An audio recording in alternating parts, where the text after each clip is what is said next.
Hello, everyone. Thank you so much for joining us today for our second webinar about SEL frameworks. Today, we'll be discussing aligning developmental tasks with SEL and also how states are adopting SEL frameworks. Before we begin, I'll review just a few quick housekeeping items with you. We will be accepting questions throughout the webinar, and we'll hold a Q&A session with all of our speakers at the end of the presentation.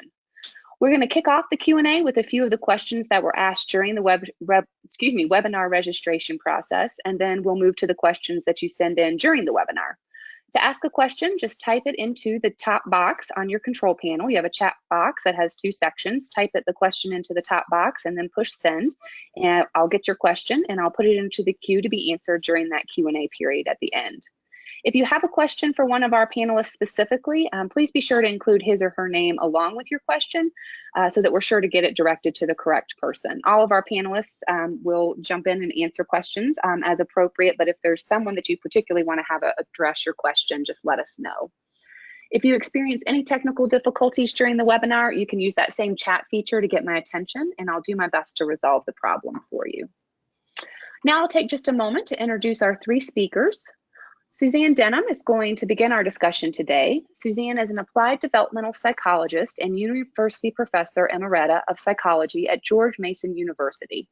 Her work centers on the social emotional development of preschoolers, particularly their emotional competence and its socialization by parents and teachers, along with its importance for social and academic functioning. Linda Dusenberry is also with us today. Linda has worked with CASEL for more than a decade and currently leads CASEL's Collaborating States Initiative, a multi-state effort to support states in creating the conditions where SEL can thrive at the district, school, community, and family levels. Linda is going to be joined by Nick Yoder today to help field some questions and provide insight into some of that state SEL work. Nick is Director of Policy and Practice for CASEL. Nick oversees multi-policy and practice-related initiatives to support state education agencies, or SEAs, as they plan, develop, and implement statewide SEL policies and practices. Through this work, he leads the technical assistance that CASEL offers to SEAs and co-designs a research agenda to better understand and guide the state level work. So we have got a lot to cover today, but don't worry about missing anything because tomorrow you will receive an email that includes a link to download the slide deck and also access the recording. So just keep an eye on your email inbox for those materials. We'll also be posting the recording to the assessment work group website, and we'll be sending a link to that as well. And finally, as I mentioned, we'll be leaving lots of time for your questions, so please do send them out in throughout the presentation. Before we get started with Suzanne, I'd like to share just a bit of information about the SEL Framework Brief Series that this webinar is based upon. For the past 2 years, an organization called the Assessment Work Group, which is facilitated by CASEL, has produced a series of 10 briefs around SEL frameworks and has another 10 briefs set to release later this summer and in the early fall. The briefs are organized by series, and there are a total of 4 series right now. The first is an introductory series that shares foundational information about SEL frameworks, why they're important, and how to select a framework.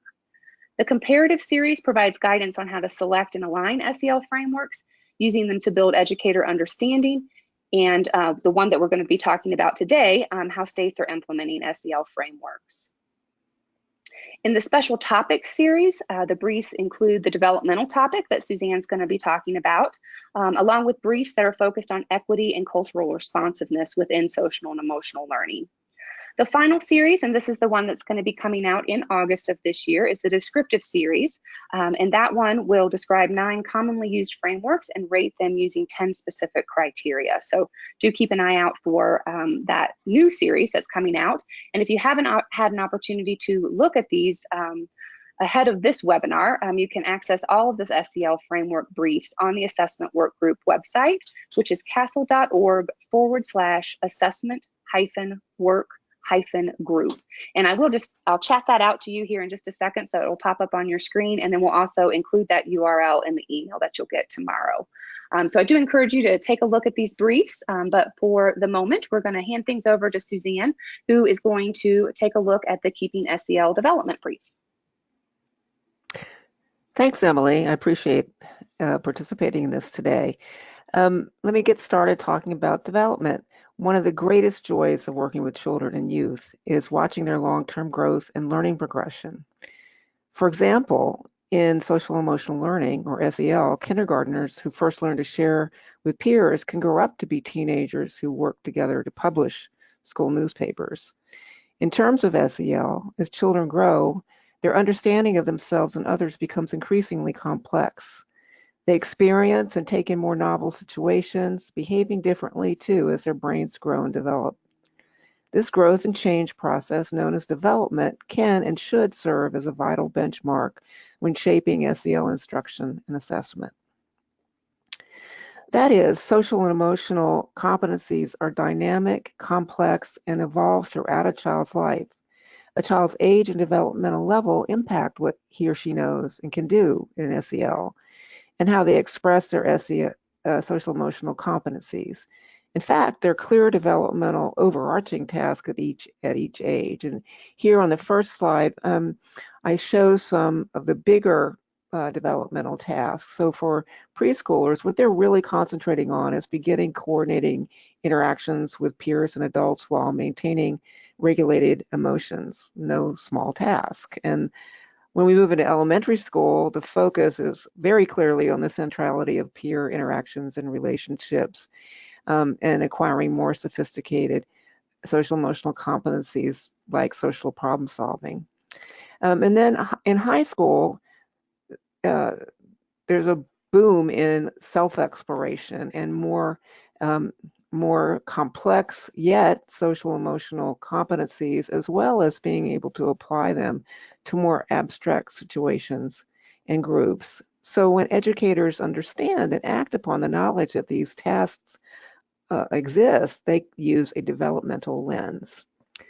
Some existing social SEL resources address and apply a developmental lens better than others. So given the variety of SEL programs and strategies and frameworks available, educators may experience, and probably do, challenges in coherently aligning these resources while giving due consideration to developmental tasks. So to align tasks, developmental tasks within SEL, we propose a four-step process. And what you see here is sort of a schematic of the process as I see it, with the changing developmental tasks at the very top, the very most important first thing you have to start with. And then the choice of a developmentally informed framework. And the developmentally informed part is really important, which leads to similarly developmentally informed standards that can inform both instruction and assessment, with all of which gives us the goal of helping children change and grow in SEL skills.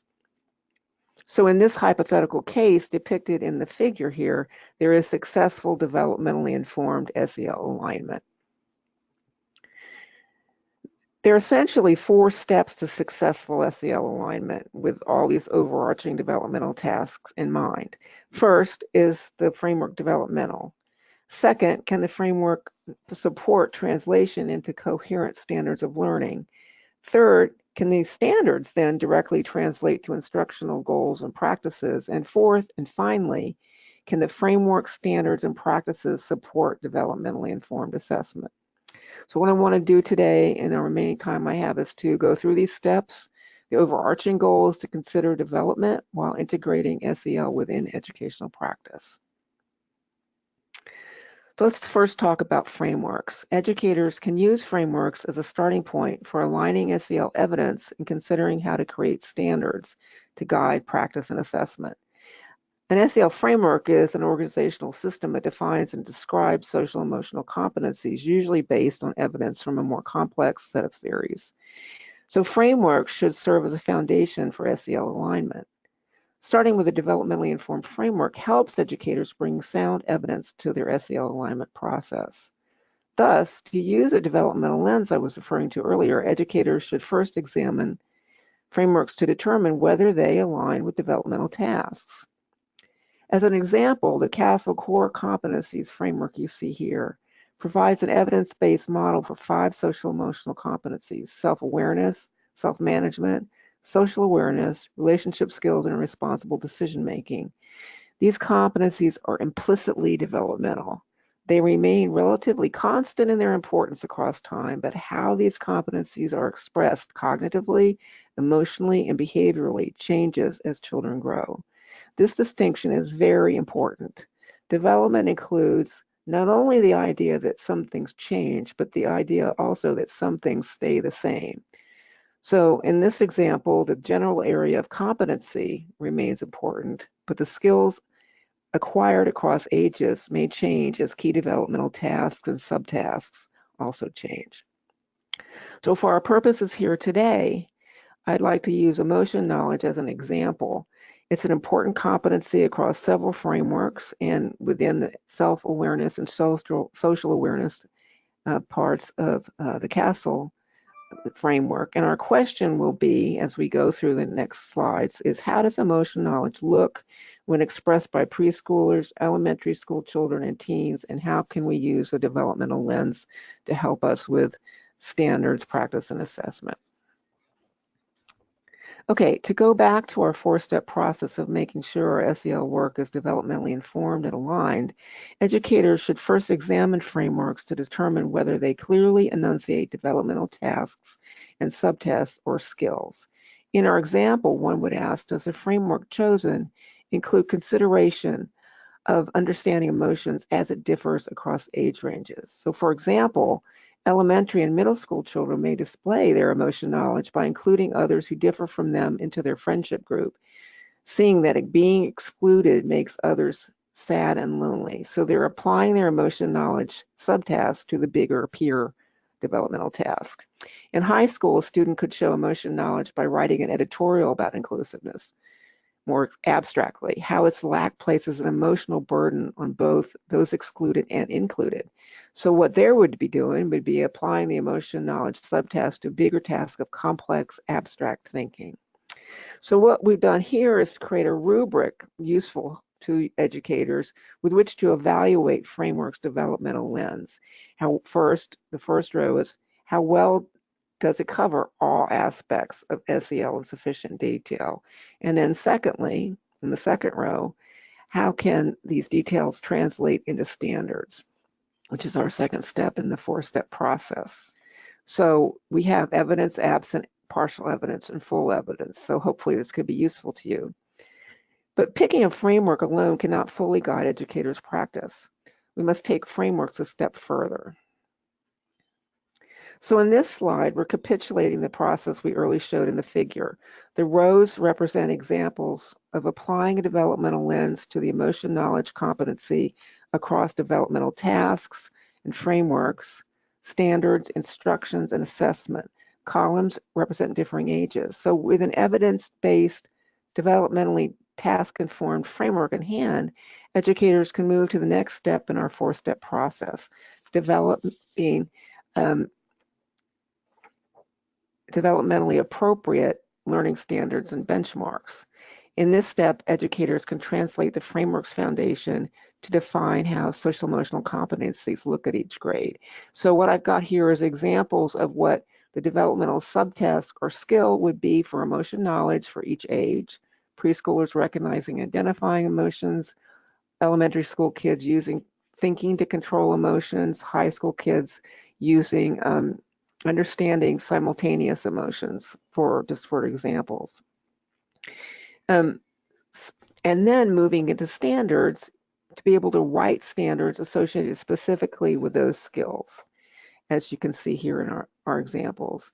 Creation of such developmentally informed standards is a complex task, and ideally educators, education specialists, leaders, and experts in SEL and development should work together to define such competencies and benchmarks, and together employ knowledge of the local student population alongside the developmental lens. So remaining sensitive to local needs is very important in creating standards. The third step, which is the third row here, is with standards or benchmarks in place, educators can move to what I consider the most important step was instruction. And I've got examples of practices that could be used with children at the different ages. We can effectively model and teach with a developmental lens all of these social emotional competencies. Educators, especially those new to SEL, need guidance on expected learning outcomes, though, within which they have flexibility to innovate and adapt their practice. So outlining frameworks and determining standards up front establishes the bedrock for instructional practice. We need to consider whether developmental tasks and subtasks for all the dimensions in an SEL framework yield complete and sufficiently detailed standards to go to actionable instructions and assessment metrics. Then in assessment, it obviously plays an integral role in understanding students' social and emotional competencies. And we're working very hard, educators, the assessment work group, to better define, inform, and implement assessments of SEL. And here at the bottom, you see examples of the kinds of assessment that could be used at the differing age levels. And so people working in assessment may profitably use the following considerations and key questions to inform their assessment decisions using a developmental lens. First, assessment should be chosen or created in a way that is developmentally informed, inclusive of several age ranges, and consistent with the framework used by the specific state or district. And using the lens of continuity and change that I talked about earlier, existing validated measures of SEL may have age norms and even different forms for different ages. However, we're finding that their content may not strictly follow a developmental task orientation or be aligned with a framework, although that is changing. There's a big push for both of those. So practitioners need to consider the different ways a competency can be expressed based on developmental stage, background, and context of each child. It's no tall order. And we also have several key questions to consider.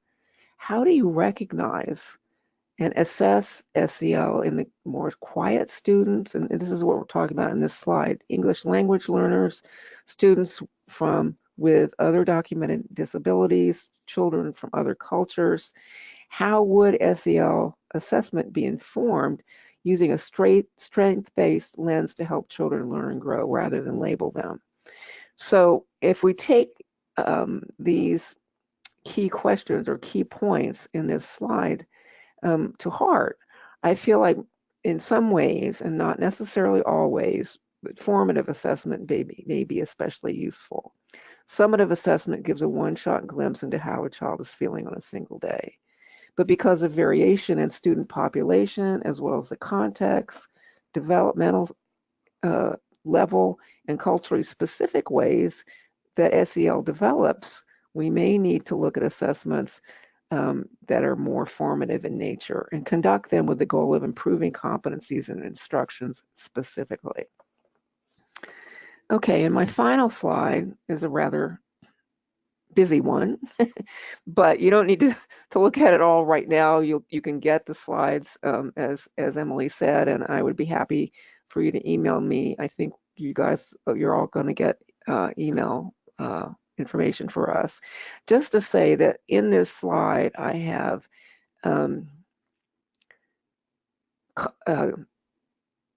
recommendations for policymakers, standards writers, assessment tool developers, program developers, and professional development leaders, and to highlight one in each of these sections. For policymakers and standard writers, really, it's a framework. Is it comprehensive? Does it address the age ranges of interest?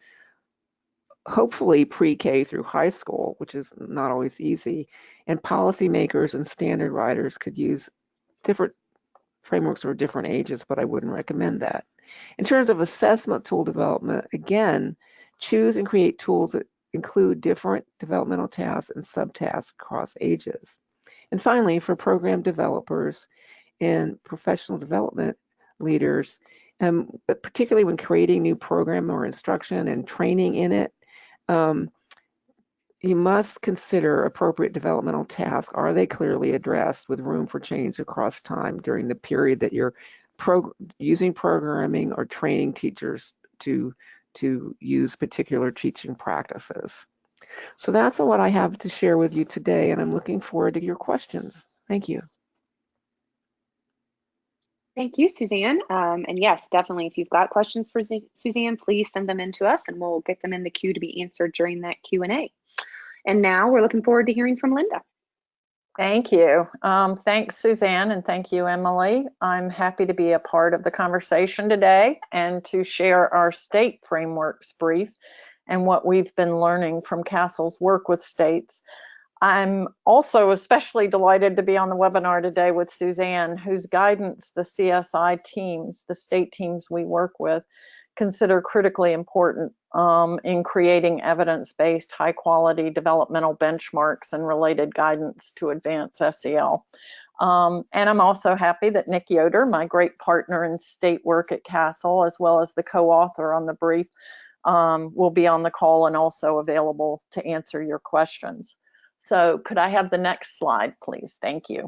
I wanted to start off by saying that the information for our state frameworks brief really came from two sources of information. The first is the CASEL Scorecard Project, which conducts a national 50-state scan of state SEL standards and more recently guidance every few years at this point, as well as the CASEL Collaborating States Initiative, in which CASEL is now partnering with close to 30 teams.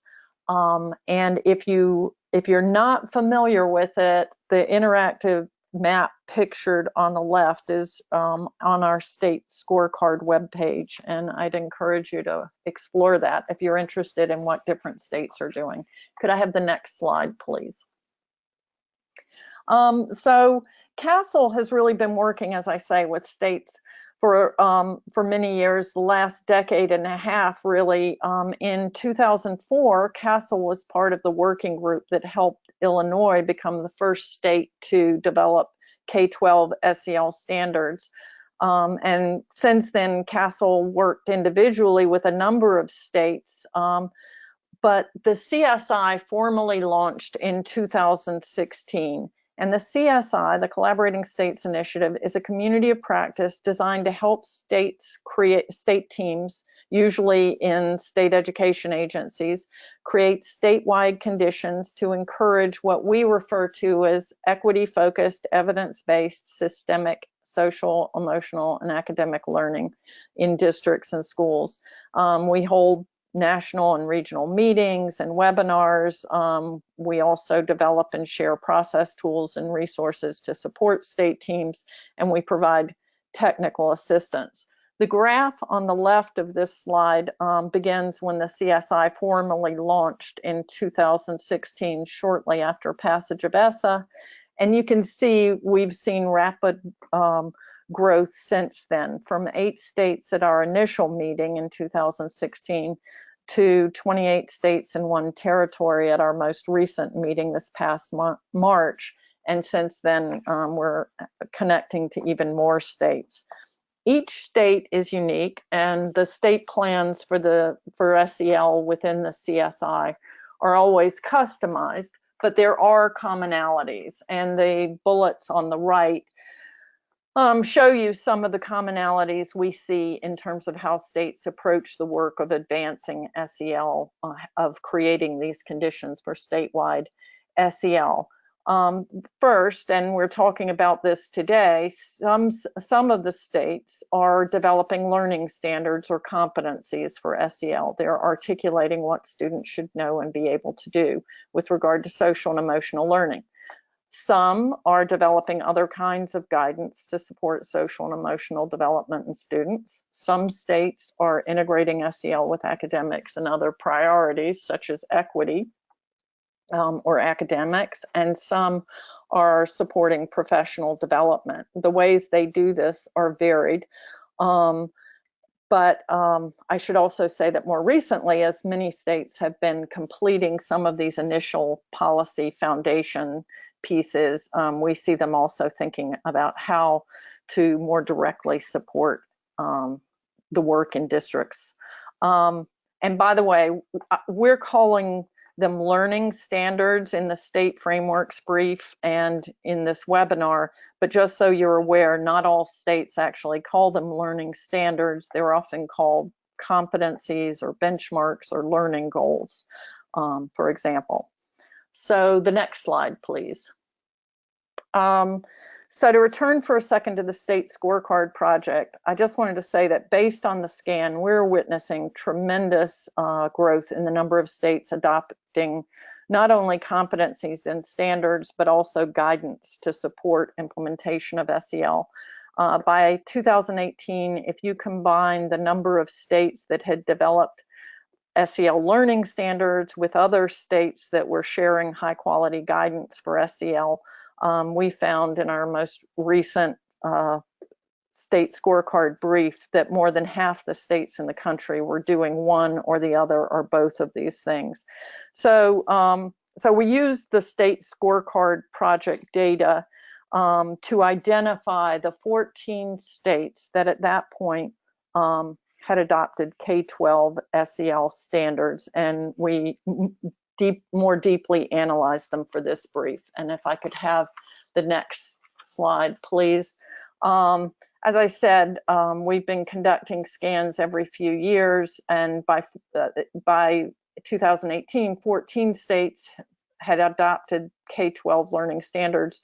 But I wanted you to know that we're aware since the brief, the scan came out in 2018, and including since, for some of them, since the frameworks brief came out, we're aware of 4 other states at this point from our work in the CSI that have adopted K-12 standards.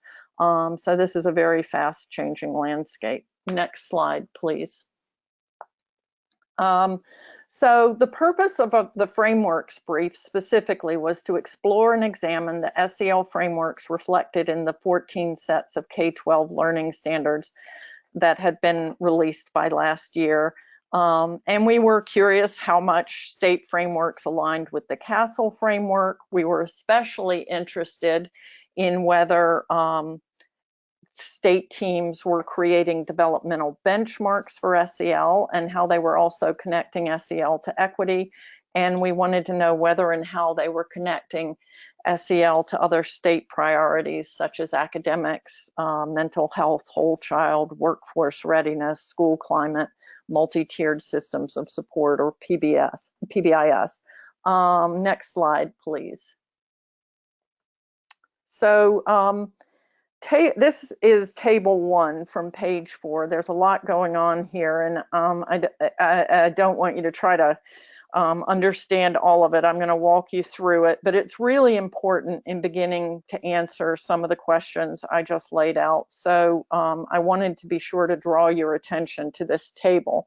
And what I'm going to do, I've circled New York in red. I'm going to walk you through New York as an example in a minute, but I want to spend a little time walking you through the column headings across the top of the table.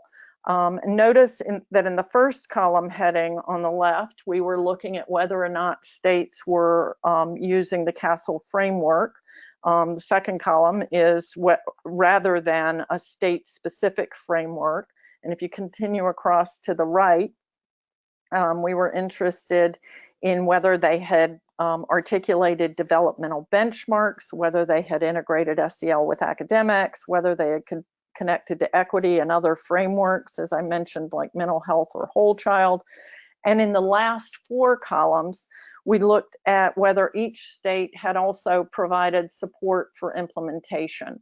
I'll give you an example in just a second, but I wanted to give you a couple of overall findings from this. To begin, notice that in the very first column on the left, we list all 14 states that have K-12, or at this point had K-12 SEL standards, and you can see that 10 of the states we found used the CASEL framework. That's 70%, and 4 had developed state-specific frameworks that I'll say just a bit about in a minute. In the next column, you can see again that the majority have articulated developmental benchmarks. Again, 70%. All of the states in the CSI that we're working with receive Suzanne's guidance and our recommendation that of the importance of developmental benchmarks. And we do know that other states that have not yet articulated developmental benchmarks are working on this. And then I wanted to say something about equity as well. As I mentioned, this was one of the key themes of the paper, to pay attention. We think equity is important when developing SEL standards to ensure that the standards don't unintentionally reinforce implicit power or privilege inequities. And we see the state teams we're working with thinking deeply about this, including equal access, awareness of implicit bias, and the importance of responsiveness and sensitivity to culture. And these are all critical considerations for policymakers. I'm going to tell you in a second about New York, but I just wanted to mention that it's important for this one, as well as the ways they connect to other priorities, to make the point that states do this in different ways. We, in the table, we've indicated that they are attending to this, but it doesn't mean they all do it in the same way. For example, Washington State integrated culturally responsive practices and equity throughout 5 online learning modules that they developed with Nick. Minnesota submitted their SEL framework to the Great Lakes Equity Center for Culturally Responsive Review. Michigan did the same, and also fosters equity by including sections on culture and equity, as well as reflective questions related to equity in their guide to SEL competencies. So states approach this in different ways. I also want to say something about a little bit more about developmental benchmarks for a second. Having worked with states developing SEL for many years, I can tell you they work hard at this, and it's challenging for them, and the kind of guidance that Suzanne just offered is critically important. I wanted to mention that states for developmental benchmarks, it's not always the same the way they do it. Not all of them, none of them develop benchmarks for specific grades. Rather, they do it for grade bands. For example, K to 2nd grade, 3rd grade to 5th grade, middle school, early high school, and later high school. If you're curious about the various ways, and it's pretty consistent, but if you're curious about how different states do it, Table 2 lays that out. So let me use New York real quickly, circled in red on this state as an example. And you see, moving across the row from left to right, that New York used the CASEL framework rather than a state-specific framework. They articulated developmental grade bands. Theirs were early elementary, later elementary, middle, early high, and later high school. They connected their SEL standards to a lot of different priorities: academics, equity, mental health, whole child, workforce readiness, school climate, MTSS, and PBIS.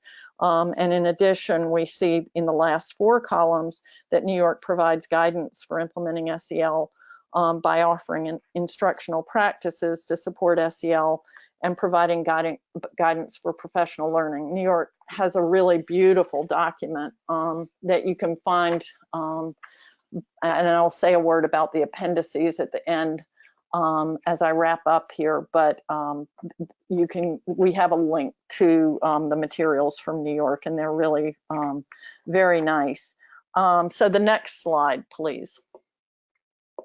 So I just wanted to say a quick word about state-specific frameworks. We've put the CASEL framework in the center that Suzanne talked a bit about. As I say, most of the states that we reviewed use the CASEL framework, but this slide summarizes the state-specific frameworks we identified in 4 states. And with the CASEL framework at the center, you can see that the state-specific frameworks don't totally align with the CASEL framework of self-awareness, self-management, social awareness, relationship skills, and responsible decision-making.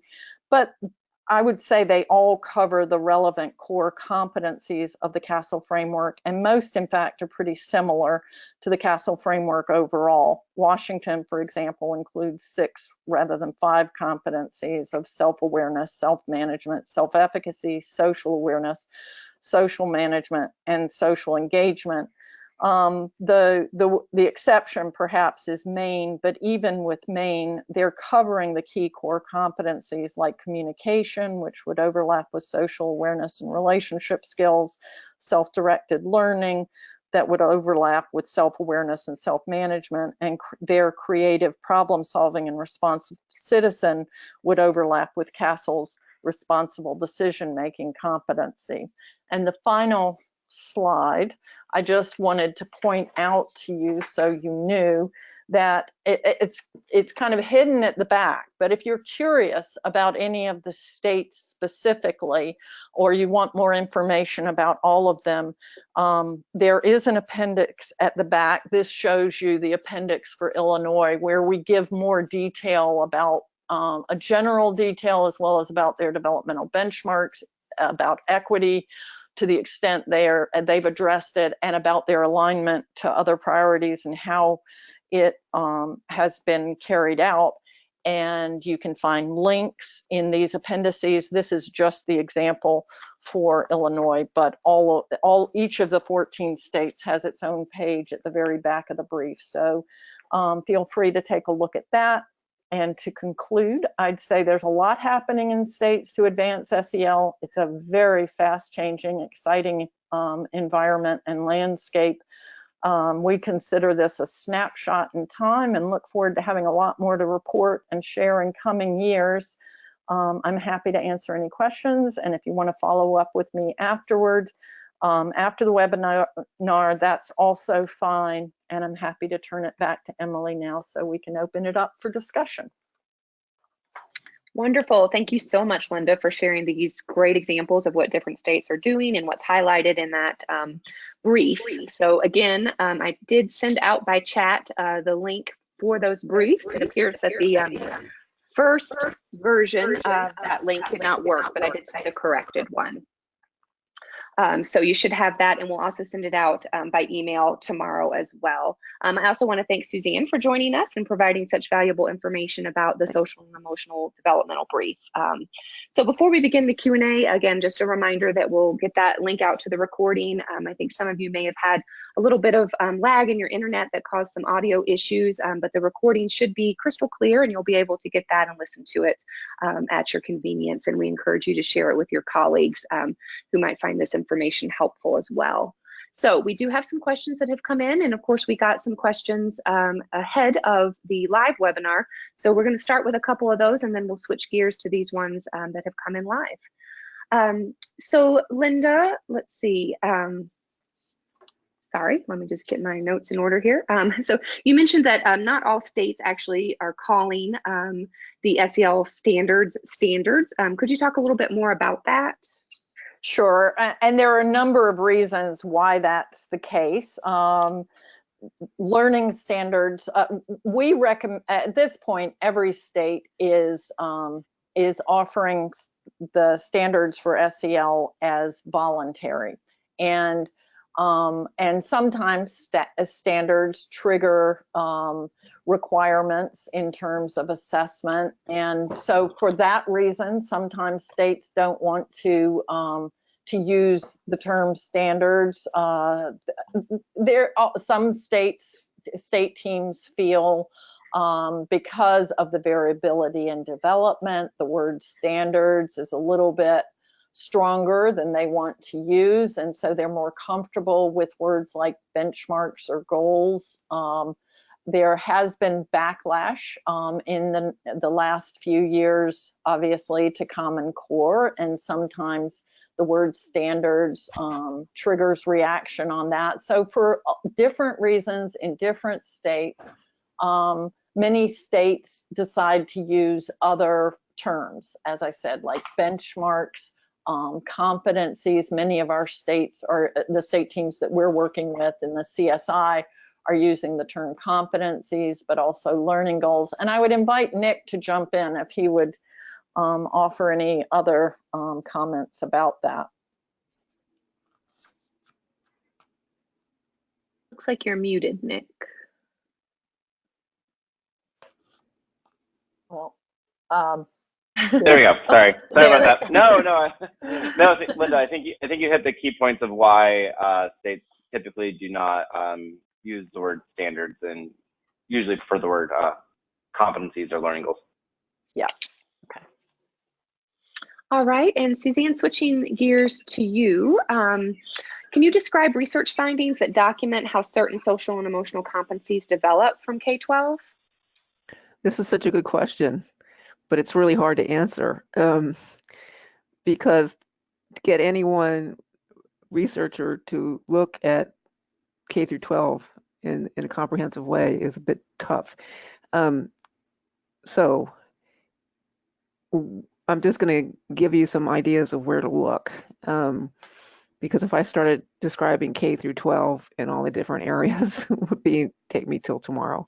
I have an article in the Journal of Epidemiology and Community Health in 2009 where we tried to do some of that, but it's a really broad brush. So that's an article that I was the first author on. What I would suggest to people that want to know more about that, to try to learn more about different competencies within this age range and even in pre-K is sometimes really going to handbooks that are written by key researchers in different areas. It can be I found it really useful to try to go across ages to look at what to expect. And actually, I did do that in a chapter in the forthcoming Handbook of Emotional Development with aspects of emotional competence from preschool through adolescence. So that I know for a fact that I've got it in there for you to look for. I would also suggest looking at the Handbook of Peer Interactions, Relations, and Groups, and also the Handbook of Childhood Social Development.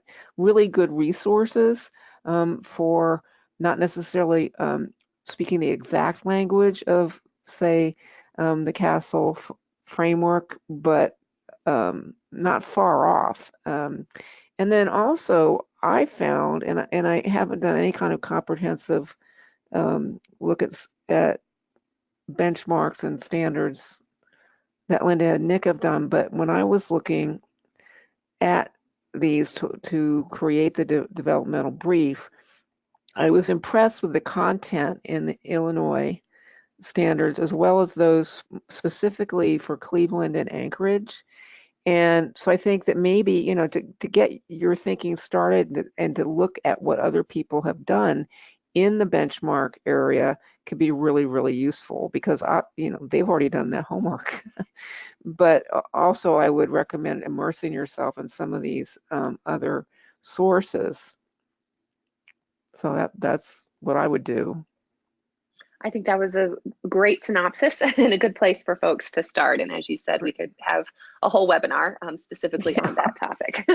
So, Linda and Nick, this is sort of a mismatch of a couple questions that have come in.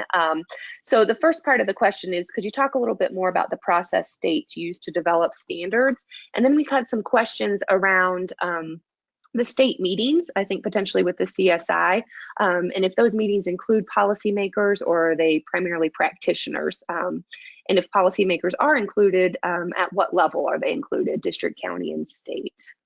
Why don't I give Nick a chance to answer this one? He's worked really closely with a number of states, and I'm happy to add anything you would like me to, Nick, but why don't you take that question? Sure. Yeah, so for the first question about the development of SEL standards, it's a pretty complex process, and I think most state education agencies think that it's going to be a fairly quick and easy process because, as Susan mentioned, there are a lot of states and districts who have already begun to think about the developmental nature of these standards. And even when we see states say, yes, we're going to pull from other examples and what other folks have done, it usually takes them, an extensive amount of time to actually do it, because one of the things that states typically do is convene researchers, practitioners, and policymakers around the table to think through what does the developmental nature of these competencies look like, and particularly what are the key skills, attitudes, and knowledge that they want for the students within their state. So lots of times, one of the very first things we suggest that they do is bring together a state team, is actually bring together a group of stakeholders, because we've noticed that there's real power and a lot more buy-in when folks come together to think through what does this look like in a classroom context within their state based on their other initiatives that are working.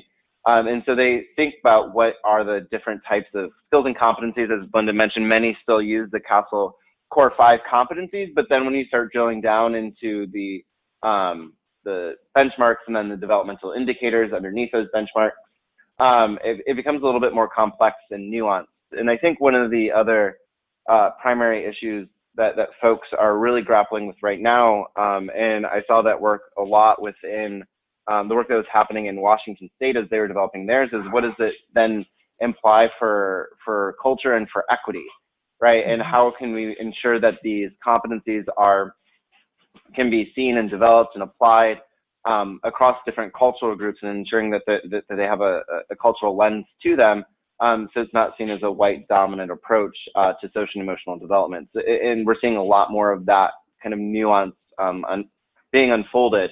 And so their process not only is about bringing together stakeholders to help develop them, but then going back out into the field and getting input and understanding to ensure that they're meeting the needs of all students and all cultures across the state. And so I think that it becomes very complicated as folks are really beginning to think through this and become a little bit more inclusive in their approach. So that's kind of what we see as the overall process of the development becoming very complicated. And then obviously, sorry, I should have mentioned this, is going back into the research. As kind of Susan and Linda mentioned, the process and the research is continuously evolving, particularly around the developmental nature of this. So folks continuously go back into what the research is saying. Linda, do you have anything else to add to the kind of development of standards or competencies at the state level? One last thing I would just mention is that Nick took the lead on developing a really nice process tool on developing, articulating standards for state teams that were in the process of doing that. So if you're really curious about the process, the CSI has a process tool. We actually have several process tools that states use, but it lays out the steps that Nick was talking about that we typically see and recommend states use. So that's all I would say about that, to just wrap that piece up. But you want to say something about the CSI meetings as well? Yeah. So then we also have, Linda mentioned our meetings. One of the things about Castle is we have a variety of meetings and institutes that folks attend to, depending upon particular audiences. And the CSI is specifically designed for state education agencies and partners. And so typically when we have our national and regional meetings for the CSI specifically, it is typically state teams where they come together to think through. So people who work within a state education agency, and then many of times their leaders will also attend. So state chiefs, superintendents, or assistant commissioners will also attend those meetings as well, to really begin to think through like what does a vision from a state level to create those conditions to move the work forward. And lots of times within these state meetings, they are thinking through issues of how to actually then work with families, community partners, district leaders, school leaders, practitioners, and to get out kind of the vision and mission of what SEL looks and feels like within the state, and to ensure that that folks, practitioners, particularly on the ground, recognize that the State Department really values SEL, and that they want practitioners to focus on social emotional learning as well as academics.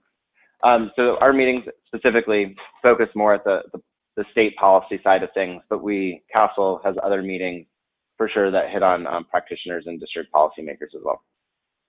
And one thing I would add is that if the people asking that kind of question are curious about whether their state education agency is connected to the CSI, we would love to know that. So if you would reach out to me or Nick just to check that. Our goal in the CSI is that we will be connected to all 50 states. And so we're always interested. And if you're really interested in this work, we'd also be happy to try to connect you to a state team if it already exists in your state. Thanks, Linda. That's great. And I did just switch the slide so that folks can have access to the contact information for Suzanne, Linda, and Nick. And all three have generously said they'd be happy to answer questions that way as well. But we've still got questions coming in right now, and we've got time to take them. So Suzanne, I'm not sure if this is one that you're able to answer, and if not, we certainly could get back to this person, but she is looking for a developmental framework in the SEL literature that details the ideal time frame for students to work on certain skills. Are you aware of an existing developmental progression or trajectory? For specific times that children, I mean, I think it's like, it's as Linda said, that most extant research literature or standards and benchmarks would give an age range. So maybe I'm not quite understanding the question. Yeah, I think maybe she's, and she's certainly right in to clarify, but the word choice was time frame. So I'm not sure like how much time actually spent on developing skills. So we can maybe get some more clarification for that, and certainly we can handle that back channel. No problem. We'll just keep going. Alrighty, this is probably for Linda and Nick. So that educators don't feel that SEL integration is just one more thing added to a busy day, are you finding that states are trying to connect the fostering of competencies through core academic instruction? Yes, and I'm going to let Nick take that one away too. Thanks. So yes, I think one of the things that SEAs are really trying to do is think about how SEL is kind of braided throughout a variety of different efforts. And so one of the things, as Linda mentioned before, each state is very unique in how they approach this work. And often that is the case because they want to identify the highest leverage point of where they feel SEL will fit in with other efforts that SEAs are leading and working with to really embed it throughout a system. And we've seen that through lots of different initiatives. So academic instruction, I think, is definitely one of them for sure, where they're really trying to think through what are the practices that really enhance and support social and emotional development. So lots of times they will actually do crosswalks between their social emotional learning standards or competencies and their academic standards to see how they'll fit together. Massachusetts actually did a really nice job of thinking through of how to embed SEL within their core curriculum. And so they have these belief statements of how each of the 5 core competencies is embedded through each of those systems and learning standards as well. Lots of times teachers or state education agencies are also influencing SEL through embedding classroom practice. So looking at teacher observation rubrics and identifying what are some broad general teaching practices that promote social, emotional, and academic development, and saying how this fits and connects with the practices that they're identifying before. And then a variety of other states are thinking through how SEL is like an alternative to the discipline and using it as a way to keep students inclusive. And so, and then also making the connection with mental health and using it, social emotional learning as kind of like a tier 1 approach and an approach to really support students overall, but then also creating those skills and competencies that they need for positive mental and behavioral health as well, and making a clear distinction between SEL and mental health. So there's lots of ways I think that states are trying to really embed it, and we're definitely encouraging a multi-pronged approach. So not just academics, but thinking about the behavior, school improvement, and the like. So they're really hitting it at multiple angles and seeing SEL as a through line through everything rather than something else. Great, thank you. Suzanne, back to you. How can we support 4 to 6-year-olds to begin to self-assess and reflect, if that's even possible? Yeah, that's a really good question, and it's something I've thought some about, and I think I want to talk about this sort of self-assess and reflect, but also talk a little bit about specifically direct assessment with particularly this age range. It is difficult to, part of it is our methodology in terms of self-assessing and reflecting. It's not necessarily that 4 to 6-year-olds can't do it, although they certainly aren't doing it in the same way that, say, a 16-year-old would be doing it. But we haven't had good ways of accessing what they think about themselves. And I think that the work of Jeffrey Measle, Measelle, and his colleagues, they have this really really interesting measure, and I think it's called the Berkeley personality interview, something like that. Berkeley is the first word. Anyway, what they use is 2 puppets, and the puppets introduce self-statements to the child, and then it's fun. Part of assessing a 4 to 6-year-old is you have to keep them there with you. And so they're having fun with the puppets, and the puppets say 2 contrasting things like, I really like school versus I don't like school at all. And then you have the child, which one's like you? And then a lot or a little. And kids can do this in a way that is reliable and valid and reliable not only within time, but across time, and predicts later personality of reports by the same children older. So I find this sort of way of getting at children's internal workings through this puppet methodology could be really useful. I think Heather Warren and Cynthia Stifter also had some good results with that kind of work in terms of looking at how children understood their own emotions.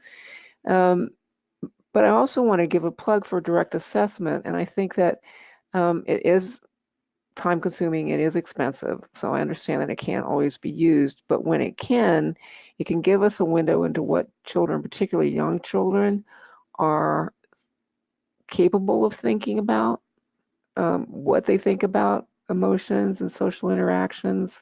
And I would like to draw your attention to some folks who are working in that area.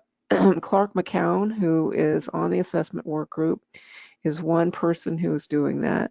David Schultz, Clark is at Rush University in Chicago. David Schultz at University of Maryland, Baltimore County. I've done some work in it. And then 2 independent research firms with really high-level academic researchers at the helm in Durham, the Innovation Research and Training Group led by Janice Cooper-Schmidt, and 3C Institute led by Melissa DeRozier. All of them are working on measures that directly children can interact with, often via computer, to really tell us what they're thinking and what they're understanding about some of these more internal aspects of SEL. So I would not only commend to you the kind of use with 4 to 6-year-olds, but more broadly, direct assessment when possible. Thank you. That was helpful. Yeah, no, that was great. That was a lot in a little bit of time right there. Yeah. And unfortunately, we have come to the end of our time. Thank you, Suzanne, Linda, and Nick for fielding these questions. And thanks to everyone who joined us today and asked these great questions. Before we wrap up, I did just want to mention to the question that came in before this last one that Suzanne answered about SEL standards and the alignment with academics and other efforts.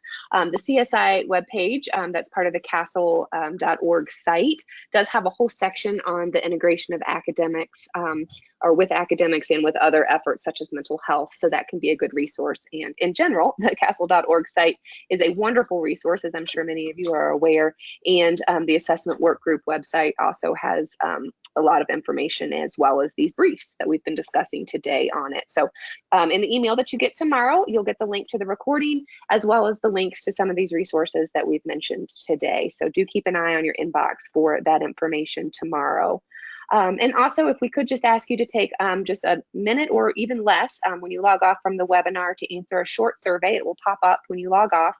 And if you could just answer those quick 5 questions, that would be super helpful. It's good for us to get feedback on these webinars, as well as learn what else you might be interested in having us host webinars for. So we appreciate your taking that time.